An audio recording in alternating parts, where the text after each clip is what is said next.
Hi, my name is Frank Schaefer, and I'm going to talk about what Donald Trump has achieved so far in his second term. You know, I grew up in an evangelical family, and we were friends with presidents. My mom and dad used to stay in the Ford White House. Mike Ford, Gerald Ford's son, babysat my daughter Jessica in my parents' evangelical ministry of L'Abri Fellowship back in the day. We were close to power in those years, and my dad was a leader in the religious right. I was too, as his nepotistic sidekick. Along with Dr. C. Everett Koop, we made a film series called Whatever Happened to the Human Race that is credited, if you want to call it that, with pushing the evangelicals into the then relatively new post-Roe v. Wade world of abortion resistance. But I've changed my mind, and I consider myself a progressive, but not in all things. I'm pretty conservative when it comes to my own life. I've been married for 55 years to Jeannie, and we have 5 grandchildren, 3 of whom I do childcare for. So it's from the perspective of someone who's been involved in the religious right back in the day before Donald Trump was anything, all the way up to the present, watching his second term, having been largely elected by 83% of white evangelicals that voted for him, the people who are or were my dad's fans back in the 70s and 80s and made him an international evangelical star. So that's my background for what I'm going to say about what has Trump done so far. Well, for one thing, as a 73-year-old man who never thought he'd live to see the day when the leader of India and their arch enemy China, hey, these guys have exchanged gunfire across their borders numerous times in my lifetime, not all that long, would be together on the same side, joined against America, along with the North Korean leader, who has never had anything to do with either country in a deep sense, and, of course, Russia's Vladimir Putin, Trump's friend.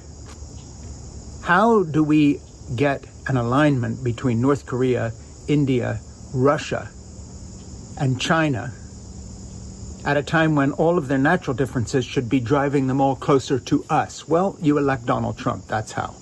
And he tweets and writes on social media as if somehow these were acts of God. Why are these people together conspiring against us? And in answer, renames the Department of Defense the Department of War.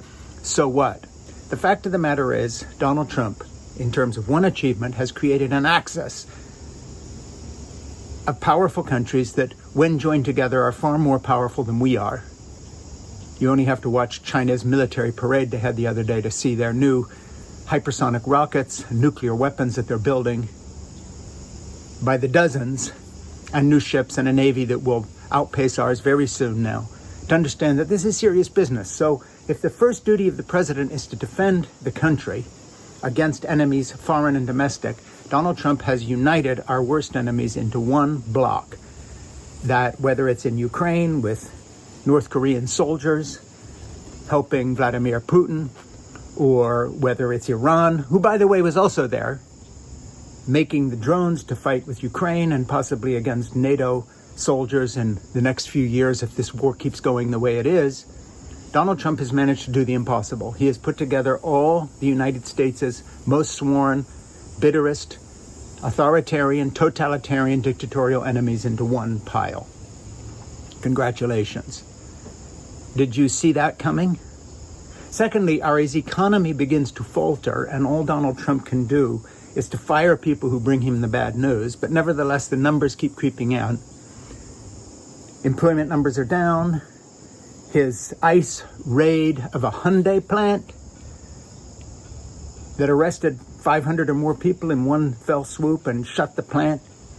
How does this help the economy? How does this help you and me? How does it help me with Social Security payments and my Medicare costs, and the government keeping an old guy like me going who paid into the system for 40 or 50 years? It doesn't. That will soon register with a lot of people. And when you fire anybody who brings you the truth and you get rid of them and you turn the Department of Justice into the Department of Revenge, pretty soon this bleeds down into the lives of ordinary people who voted for Trump. So that's another achievement. The Department of Justice is now the Department of Revenge. The Department of Defense is no longer about defense, but about war. War against whom? A Venezuelan yacht that we blew out of the water. Who knows was in there? Were there children, women, friends, parents? Who was on that boat? We're told that these are drug dealers, and if anybody brought a different story, that journalist would be prosecuted or disappeared or whatever happens to people who counter this regime. And that's another result of what Trump has achieved. And then there's the divisiveness within the Republican Party, torn against itself over the Epstein files, but then mirrored by the Democratic Party that is looking inward, blaming ourselves. Kamala Harris wasn't a strong enough candidate. The woke movement destroyed us. Pronouns pushed people towards Trump and so forth. Of course, there's a nugget of truth in all these things. The left has become very stupid looking to most Americans because of culture war issues that the left is always underestimated. We on the left always want to talk about economics. We'll throw another $10 billion at it. We'll throw $1 trillion at it. We'll build charging power stations all over the country. We'll have a high-speed rail system that rivals none, and so forth and so on and so on, which never quite plan out because we've put so many roadblocks of bureaucracy and environmental studies and everything else in the way. We can't get anything done. Democrats just can't govern and haven't for a long time. That's our rap. True or false? But what Trump has managed to do is to consolidate not just our foreign enemies, but the enemies of democracy within our country. Pardoning people who, excuse me, had an insurrection against our government when they charged into our Capitol building, insulting every single one of us, liberal, Democrat, independent, black, white, brown, women, men, transgender, gay alike, because that's our capital. And yet somehow they're pardoned because they were on his side in trying to falsify the election result. So that's another thing he's achieved. But what else has he achieved? Well, maybe this one will be the biggest thing with the longest lasting effect. Everything else can be rolled back, but not death, not disease, not pandemic. And of course, we're going to be on the cusp of a new pandemic and disease and death for a whole generation of children that aren't getting vaccines because their mothers and fathers have mistakenly believed the propaganda of cranks who, instead of listening to experts, have listened to this nonsense online now that the gatekeepers don't make any difference anymore. You're the gatekeeper because you have a phone and you can post anything you want, whether you know anything about it or not. Extrapolated, multiplied by billions, and all of a sudden we're in a world in which vaccine doubting or thinking about autism and all these other things in the cracked brain of Kennedy have become policy.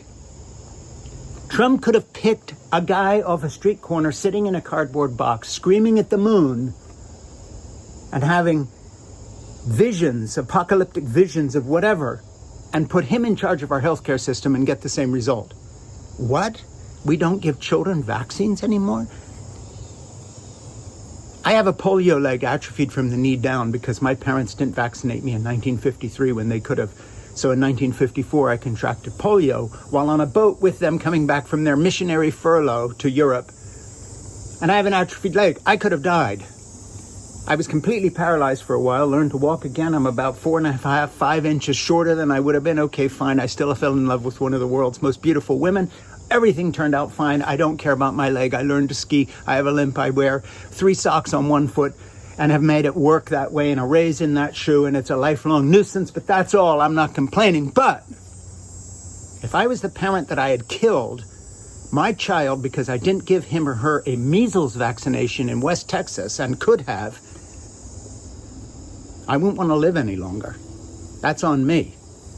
Unfortunately, I believe the science, and all my kids were vaccinated, and they're all alive, and they're all healthy, and they're all fine. And they're not autistic, by the way. And so are my grandchildren, all alive and all well, because they got their vaccines and annual checkups with doctors they trusted. And of course, medicine will progress. And 100 years from now, they'll be saying, you did what to patients? And we learned things. But to put a crackpot, loon, deranged fool in charge of your healthcare system is different than just renaming the Defense Department and calling it the Department of War. It's even different than putting our enemies together in North Korea and Russia and India and making them a consolidated anti-American bloc because of the stupidity of one president. Because, of course, our kids don't get a second bite at the apple. And if you're not vaccinating your children, you are playing Russian roulette with their lives. And if you're being led by this fool Kennedy, this malign, twisted person who's left one woman behind him after another that he's philandered with and messed with and abused and has a history of woman abuse, as do by all the way and all accounts most of the Kennedy men. I say men in quotation marks because a man is a protector, not an abuser, a real man, that is. But the Kennedys have abused everybody around them. Mary Jo, drowning after Ted left her. I knew Ted Kennedy one time back in the day. I've met and talked with him once. Nice enough guy, but another woman abuser. And this guy's in charge of our healthcare program, and he's questioning vaccines and the science of experts, the people the whole world recognizes, except crazy people online believing conspiracy theories. And that's going to last a long time because, for one thing, he's cut back on research. He's put fools in charge of our vaccine program who agree with him. Lickspittles who pay lip service to him the way the lickspittles around Trump pay lip service to him. However this ends internationally, we know one thing for sure. Thousands of American children will die and sicken who didn't need to, as extrapolated out over a generation.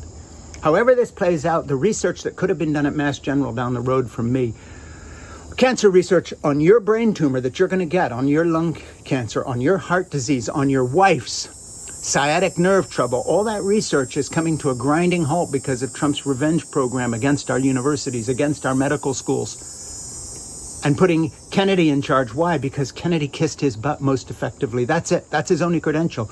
Kennedy knew how to put his lips against Trump's butt and kiss it most effectively. And now he is threatening you and your child because of his crackpot theories. He could have been screaming at a moon while living in a cardboard box on a Portland street as a drug addict, and you'd get a better result. And that's going to last forever. So that's what Trump has done. Jeopardized the economy, united our enemies, risked the entire American healthcare system, all our future university-based research. Hey, one time I was at Mayo Clinic visiting my dad who was getting cancer treatment there, and I landed in whatever the airline was. I think it was Eastern at the time, to go visit him. And then there was this huge L-1011, which I think was the Saudi state royal plane at the time with the big, Saudi symbol on the side. And I asked the doctor who was treating Dad, why did I see this giant Saudi jumbo jet landing, in this local setting? And he said, well, that's the whole Saudi royal family coming for their annual checkup to Mayo Clinic. Why? Why weren't they in London? Why weren't they in France? Because we have the best high-end medical science practices in the world. And when you go up against our pharma companies, and when you go up against our vaccine development, and when you go up against the expertise of American medicine, you are questioning the most proven, highest track record of medical care in the world. And there's a whole discussion on single payer and if Britain's socialist system is better in terms of ordinary average people. But no one questions the fact that we Americans can be proud of being on the cutting edge and the leading edge of medical science. And one reason we can is we've kept our borders open, so we got the best brains. They all came here. Now they're going elsewhere. They're leaving in droves because there's masked ICE agents waiting outside universities to arrest that Indian researcher that was working on a cure for your cancer, your daughter's heart problem. This is personal. This is where you live. It's your health. I got a Band-Aid on my chest where I just got something burnt off by my dermatologist the other day, a pre-cancer thing. My head's healing from the pre-cancer stuff I had taken off. Why? Because Harvard Medical School researched skin cancer and resulted in better treatments. And 20 years later, I benefit and I'll live longer, and you would too. You would have, but you won't now because Kennedy wants you dead. That's what's been achieved. My name is Frank Schaefer.